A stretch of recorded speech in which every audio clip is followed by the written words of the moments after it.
Hey everyone, welcome back to Real Rumble. It's your boy G. Today I'm going to be reviewing Wednesday Season 2 Part 2. Now, I had very high expectations going into the second part of the second season. And at times, to be honest, it disappointed me. It really did. However, the way it ended does get me excited for what a Season 3 is going to bring. So let's talk about it.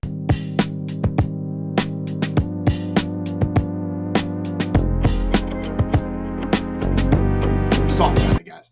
So, going into part 2, Wednesday, of course, is in a coma.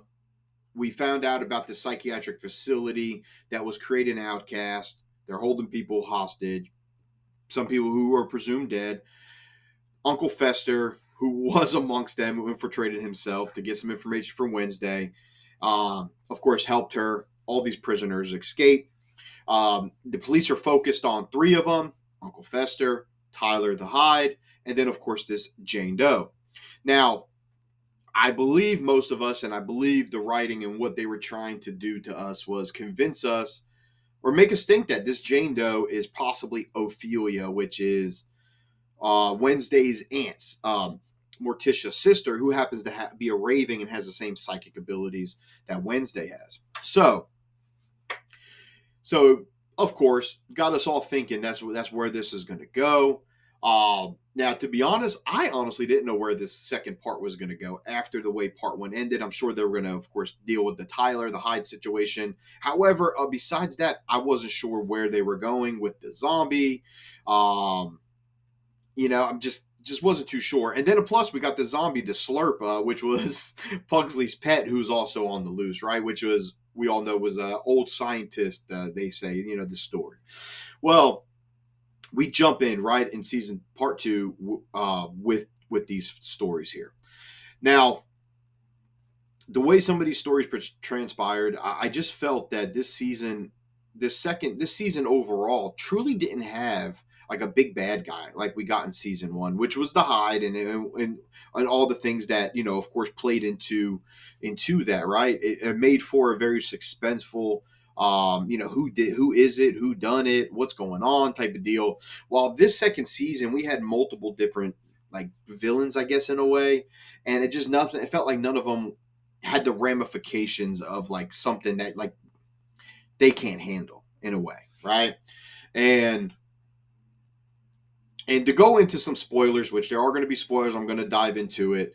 There was parts of the season that I felt were just kind of goofy, kind of goofy. I don't like the way they portray Gomez in the show. Kind of a wuss, to be honest. But Slurp, we find out, is actually Gomez's old roommate, who actually took Gomez's powers away from him because he was trying to come up with an experiment to extract Outcast's powers to help his sister. Now, who's his sister? Well, we're all thinking we're thinking this woman, Jane Doe, is this Aunt Ophelia, has the same psychic abilities as Wednesday, but we come out to be wrong, which actually is Tyler's mother, who happens to be the scientist's sister. So, I mean, the way they did that was clever, but the way that it panned out, I didn't like it so much, to be honest. I think they could have done a better job. The last 2 episodes were 2 of the better episodes of the season, I would say, and of course Tim Burton directed them. That makes sense. But I do believe it was a very unfulfilling ending. But left us with just a little glimpse of what's to come in season 3, which I'll dive into in just a moment here. But I want to talk about a couple things that I felt stand out to me. The performances across the board I thought are great. Even though, like I said, I don't like Gomez. I don't like the way they portray Gomez. But Luis Guzman is doing a great job for what they're asking him to do, for sure. But you have Jenna Ortega stands out as Wednesday. I'll be honest with you, Morticia, I feel, is one of the stronger characters in the show. I think Morticia, I enjoy any moment she's on the screen. I think that her dynamic Wednesday is really cool, even though it's a lot of banter back and forth. I do enjoy Morticia when she's on the screen for sure. I did like the introduction of like someone like Steve Buscemi, right? Steve Buscemi's a goofball, but he plays his parts very well. So the performances I feel across the map were very good. And then another one, which is there's an episode where we have Eden and Wednesday switch bodies, right? Don't want to tell you guys everything, but there is a quiet episode. I'm sure people seen teasers on social media about it, and Enid did a great job as portraying Wednesday. I was like, man, she's kind of on par with Jen Ortega in a way. The music, the sound effects, I mean, it's all good. The way it looks, the visuals are all good. But the way this season transpired, the writing was not up to par from season one. There was just too many things going on and a lot of unfulfilling endings, right? Or just very predictable endings, right? Of where this is going to go, where this is, how is this going to end?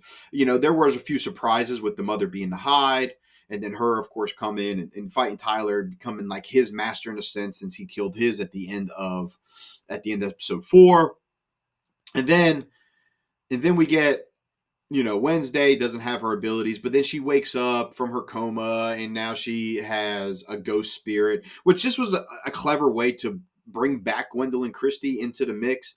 But it was kind of goofy. We can be real. That was just kind of goofy. And that's really me nitpicking. I do still enjoy the show, and I'm pumped up for season 3. All right. So now getting back to the teaser that we get at the end of season 3, we find out that Raven, which is Wednesday's grandmother, Morticia's mother, has Ophelia locked up in a room, and we get a glimpse where she's writing on the wall, which looks like to be in blood, saying Wednesday must die. So, and Ophelia has been with her grandma this entire time. So very, very interesting to see where season 3 is going to be. And then and another thing be nitpicking, man. And at the end we get a scene where Wednesday, they got to go save Pugsley, right? They got to go save Pugsley, and they got to go up tons of flights of stairwell, right? You get Morticia and Wednesday look at each other. They tell Gomez, just stay here. We got this. Go get help. First of all, I'm sorry. I'm a father, and I don't give a fuck what kind of shape I'm in. I'll jump up them goddamn stairs in order to save my child. I mean, I don't get that. That makes me upset. Like, and I get it. This is a woman empowering show. It's about a character Wednesday. She's a badass. I get it. Morticia, she's a badass. And that's how it was in the Addams Family, right? Wednesday was awesome. Morticia, you didn't mess with her, man. They're bold characters. But at the end of the day, Gomez is the father. They make Gomez to be such a wuss. Gomez should be like, he was like, I don't know. It's a lot of stairs. I don't give a shit. You go upstairs and you save your motherfucking son. It just doesn't make sense to me. That just doesn't make sense. So that's my biggest rant of it all. Was just like the way they just make Gomez to be such a damn pussy. It drives me crazy. But overall, guys, I do give the second part, season 2, I do give it a 7.5 out of 10. Am a fan of the show. Season 1 got an 8 from me, and it just didn't maintain it in season 2, but it didn't fall behind. Like I said, there was moments I really enjoyed part 1, and then there was moments of part 2 that I really enjoyed as well. But part 2 just didn't live up to my expectation of just, I guess, how I kind of thought this was going to transpire, or but I was a little disappointed. But I am curious to hear your guys' thoughts. What do you guys thought? What worked? What do you think didn't work? Did you enjoy the second part of this second season? Are you excited for season 3? I want to hear your guys' thoughts down below. But until next time, thank you guys for watching Real Rumble. Subscribe for more, and Peace out.